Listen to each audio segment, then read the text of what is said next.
And what can Keller Williams do for an individual? What's the model? Well, the model is very similar to like a mortgage broker model, I guess, whereby you've got the infrastructure of the business that's Keller Williams that supports people to have their own limited companies within it.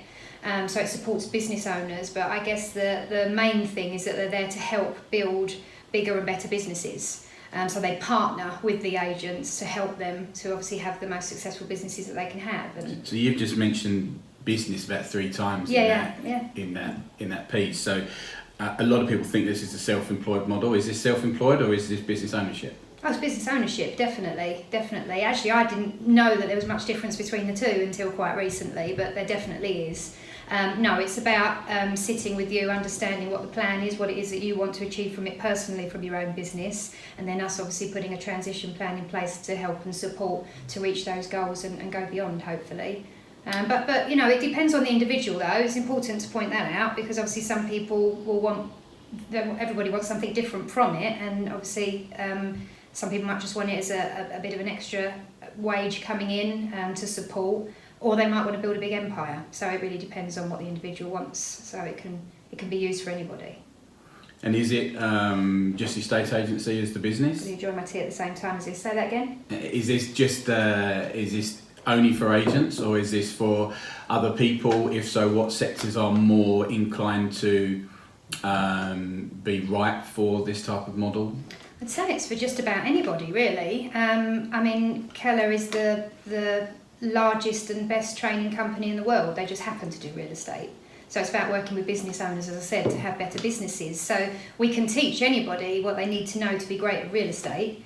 So anybody with any drive, determination, people that are incentivised on production, rather than obviously being in an employed role where there's a ceiling that you can almost inevitably never break through.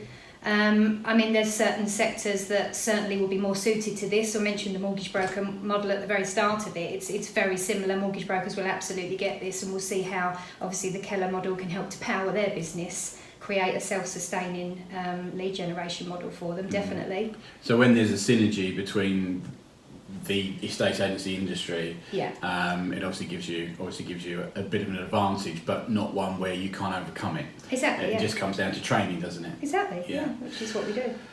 Yeah, good. So how do you start building a successful business within the Keller Williams model? So you become an agent. Yep. What happens now? Well, there'll be some training, of course, and it will be centred around that individual. So depending on what their strengths are already, what they need to work on, what they know already, what they don't. So there'll be a training programme that's put in place to help them to get off to the best possible start. As I said, really important to sit down and understand their goals and put a plan together, work with them. We'll be in touch with them on a daily basis, obviously for the first month at least. Because studies have shown through the systems and models that have been proven that if we do stay in touch with them every single day for the first 28 days, they'll get off to the best possible start. It's not just about how to be a great agent, obviously, and that goes without saying. And no matter how good you are, if you're already an agent out there, you can definitely learn. I think you're only standing still if you're not, learning and growing. But it's about, as I said, how to run a business successfully. So it's important to make sure that you're time blocking in the right way, that you're using your time on the things that are really important and not getting caught up in admin that can actually wait. And how do you do that?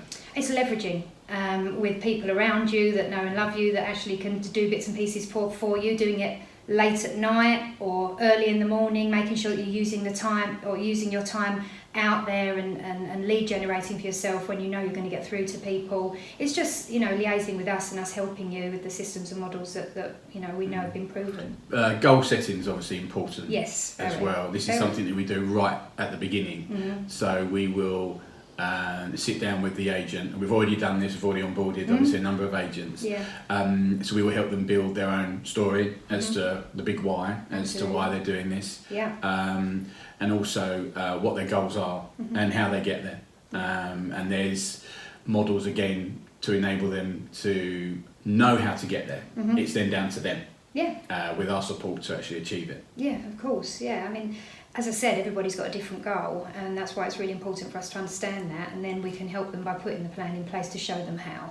and then we become an accountability partner, which is really important. Yeah. You've run your own business before, and Yeah. you know, if you don't have somebody there to sort of bounce ideas off of, or someone to say to you, Mark, you know, you said you was going to do that yesterday, that hasn't happened, you know, what got in the way. You've got to have that one thing that you know you need to achieve on a daily basis in order for you to stay on target to hit that goal. It's so easy to say, I'll do that tomorrow, and before you know it, a month's gone by and you haven't done it. So, you know, so it's just important to stay on target and always have in the forefront of your mind why you're doing what you're doing, to achieve for yourself, your family, you know, whatever it is that you want to achieve from life. You have to stay on target to hit it. And we could turn around and say that it works for everybody. The likelihood is that you're going to have successful agents and reasonably successful agents, and then not successful agents within not just Keller Williams but the whole of the estate agency industry right now. Whether you're in the high street, whether you're working online, whatever that you're doing, you're going to have good, bad, and you know, and obviously average. So, what characteristics do the successful agents have? So someone's watching a video and they're intrigued by what it is and how it's going to work, and we'll get on to that in a little bit more detail soon. But as a characteristic, what's a requirement? Who doesn't it work for, rather than who does? If you're a certain type of individual, who will it not work for? People that expect things to land in their laps, frankly. Anybody that is driven and motivated and wants to succeed knows you get out what you put in. It's really that simple. It'd be great if you had a world full of entrepreneurs, but if you had that, you'd have empty shops. You still need people to be employees, and you still need people to help bring your ideas to life, I guess. So you're always going to need people that actually are quite happy working for someone else, and not too deterred by the fact that yes, there's going to be a ceiling to their earnings. You know, that's, you know, not everybody's the same, but this will work fantastically well for people that actually don't want to have a ceiling to their earning. And if everyone sat down in a room, which again, life just go by so quickly, family life included, work, you just get on with it day in, day out, try and be successful as you can. Yeah. But sometimes you just lose track of where you are. Yeah.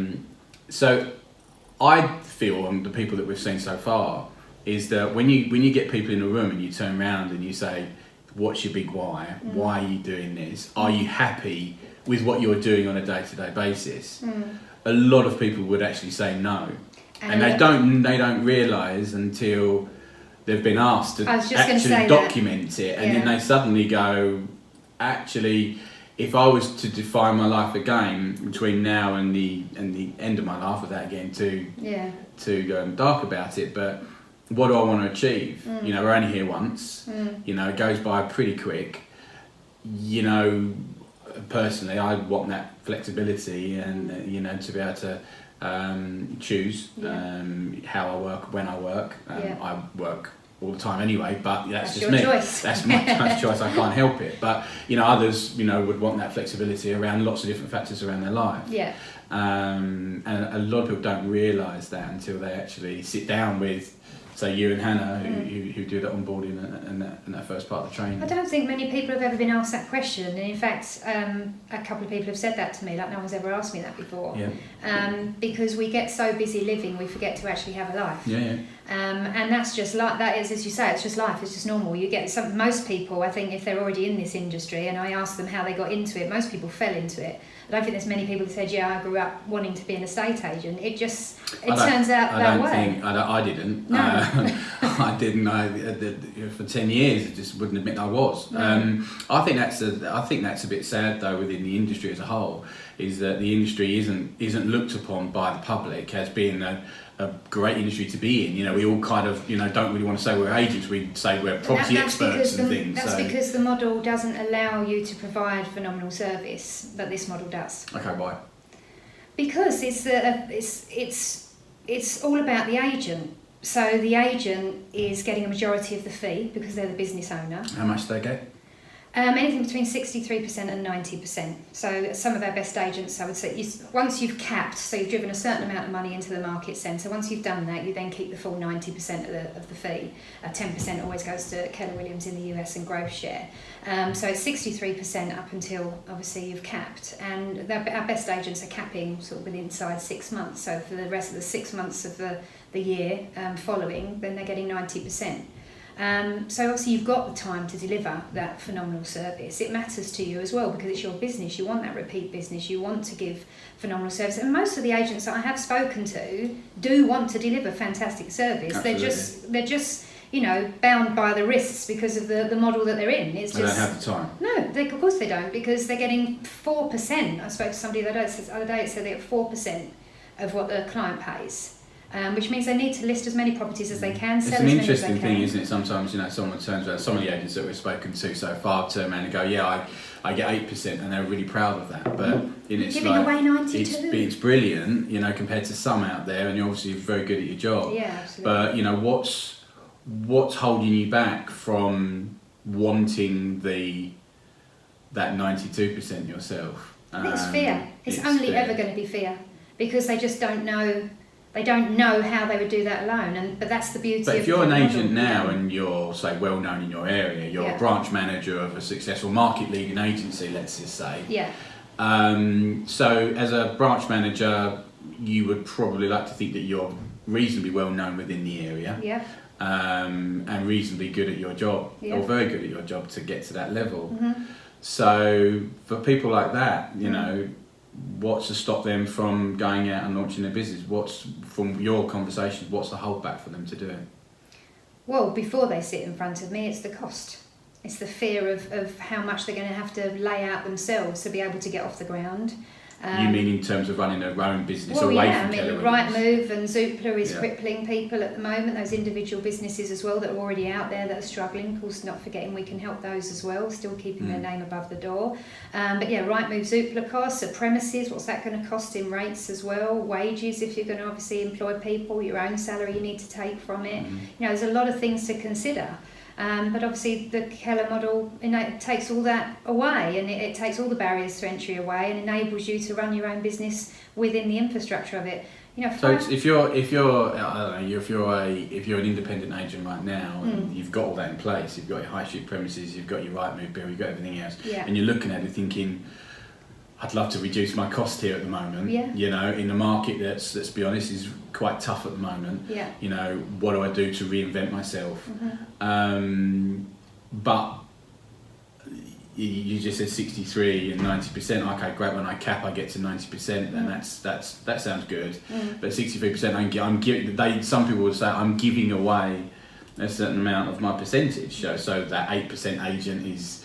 Obviously he's giving away 92%, but the local agents are there saying, well, why should I give away, 30 odd percent to Keller Williams? So what's the reasoning behind why someone should actually have a chat as to whether it works for them or not? Well, it depends on their situation right now, because they could well be in survival mode right now. So what are your challenges at the moment? So you have survival mode, and you have continuing mode, as I call it, where you're just continuing. You can't grow. You're just continuing and being able to stay in business. Not quite survival.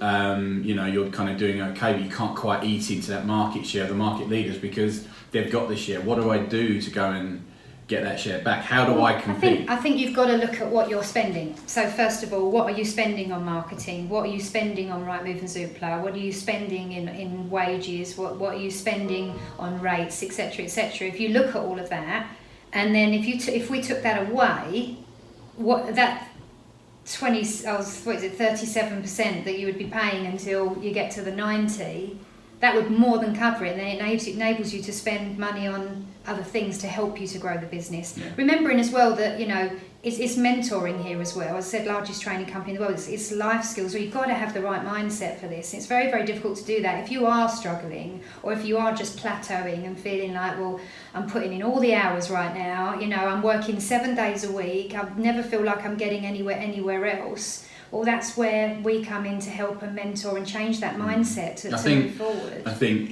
previous role, obviously the business that I was involved with, for a long time, one of the things on the training courses here that I've sat in is actually by structuring a market appraisal in a specific way, and owning the whole conversation with the client. Actually, the fee that you're charging becomes a very moot point. Yes. That some agents could be watching this now, or other people associated with the industry, and saying, I can't charge more than 1% in my area. Keller Williams is very confident of getting you between 1.5% and 2%. In actual fact, the mandate for Keller Williams as a whole is to get to agency to 2%, because we're worth every single penny. There's agencies out there that do. So but it's because of that branding. It's the positioning and the proposition to the client, and that's what I've learned from the training courses. Is that actually, if you're an agent now stuck at 1%, 1.25%, even 1.5, and you can't go above that, well, come in and see us. Come and do a training session, because we can get you to 2%. If we get you to 2%, that 37% that we spoke about there is gone. So now you're growing. Now you've got a business that's increasing the revenue. Your cost base has gone, and really being involved in Keller Williams with the credibility of the largest agency in the world is now giving you a unique selling point within your marketplace, which means you can compete. It's a bit like being part of a corporate without the corporate stuff. Exactly. Because Keller is not a corporate whatsoever, but you get that help and support and guidance on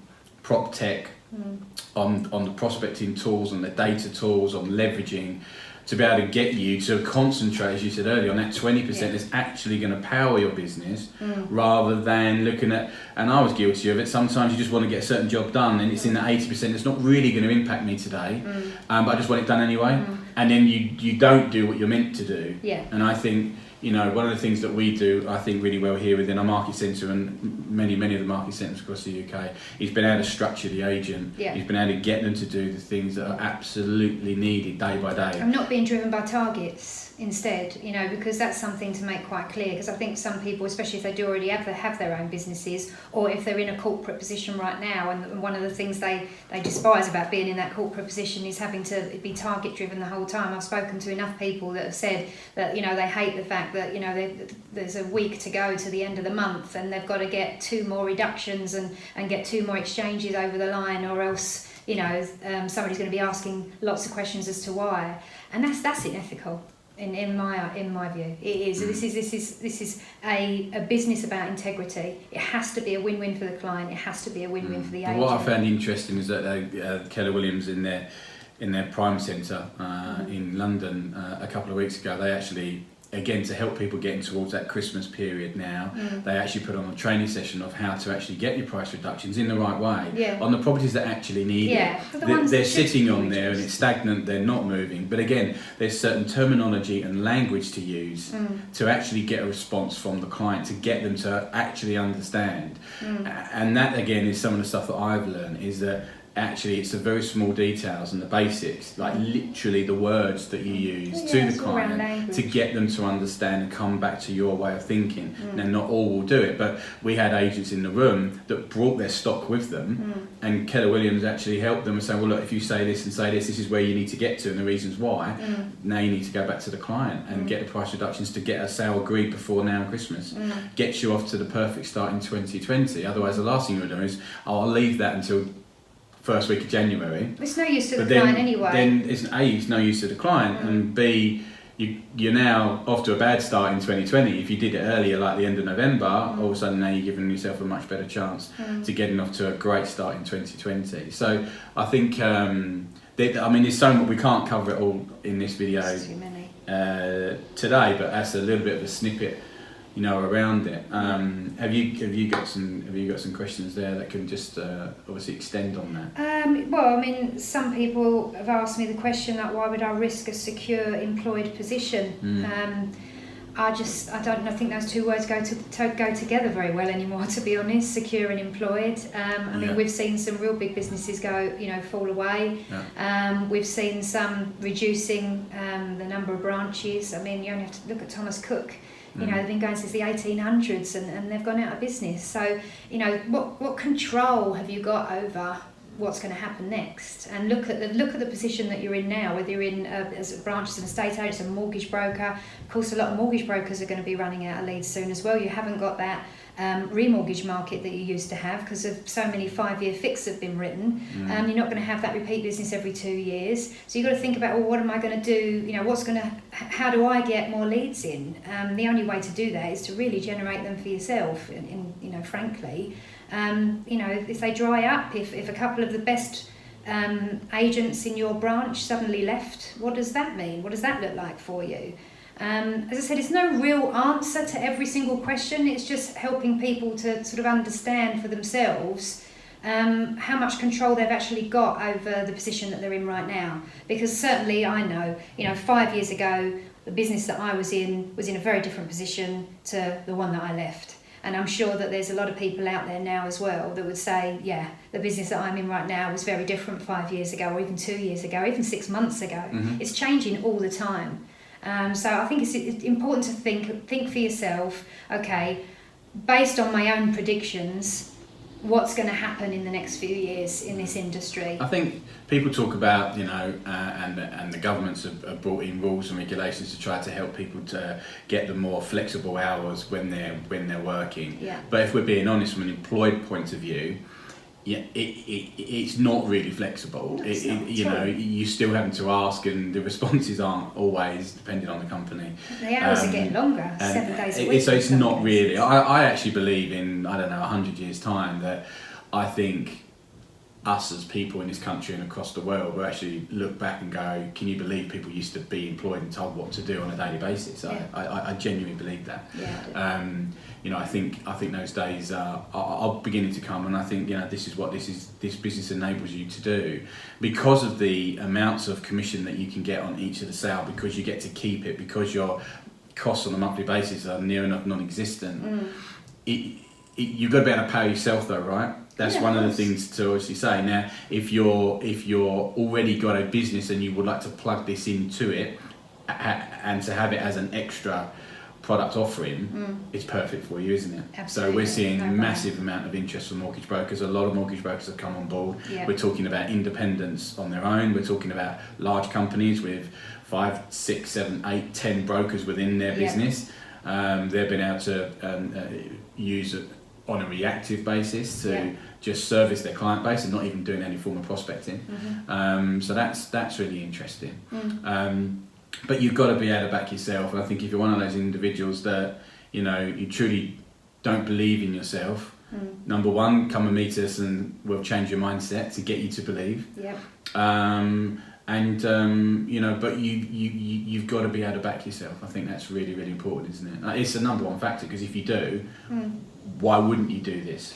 Exactly. I just think there's a lot of talk. I think if on LinkedIn, if nowhere else, I'm seeing it all the time. It's Keller everywhere. Not just Keller, actually. There's other models out there doing it. It's not just say it's just this. I mean, although we are obviously the best training company in the world, let's not forget that. Said that before. I have said that. I'm just making that quite clear again.